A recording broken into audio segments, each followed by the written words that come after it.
En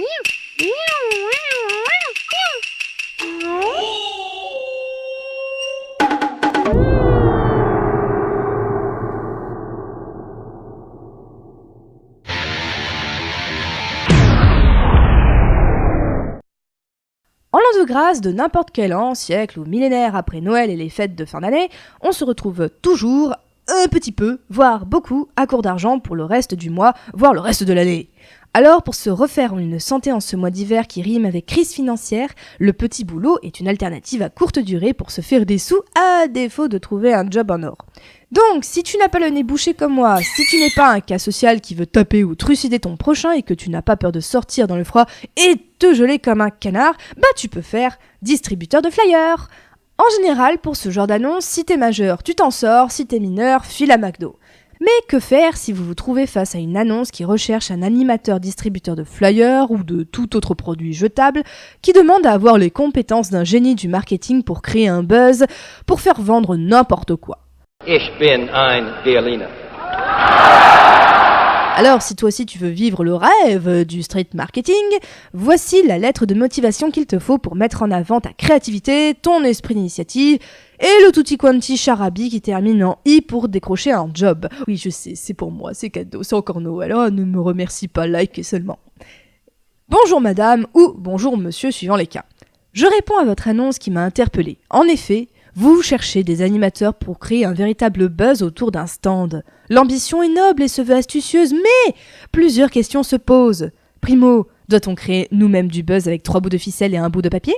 Ou bien avons-nous un plan bien préparé et bien précis et pensé en amont pour réaliser l'animation ? Permettez-moi de vous expliquer la conception de la chose.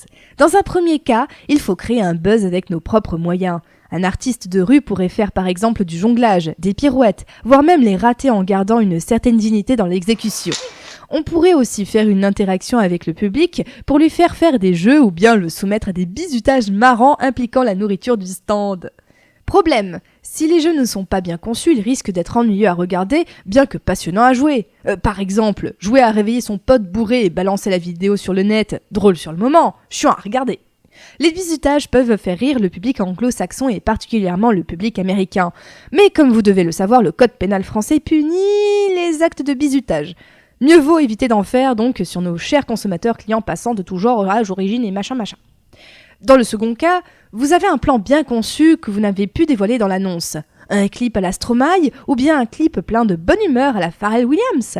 Une caméra cachée où l'un de vos animateurs explose de colère et envoie ses collègues à l'autre bout de la rue telle une carie en mode vénère. Peut-être tout simplement un lip dub, bien que la pratique est déjà périmée à peine le mot prononcé. Une petite chanson, une petite danse.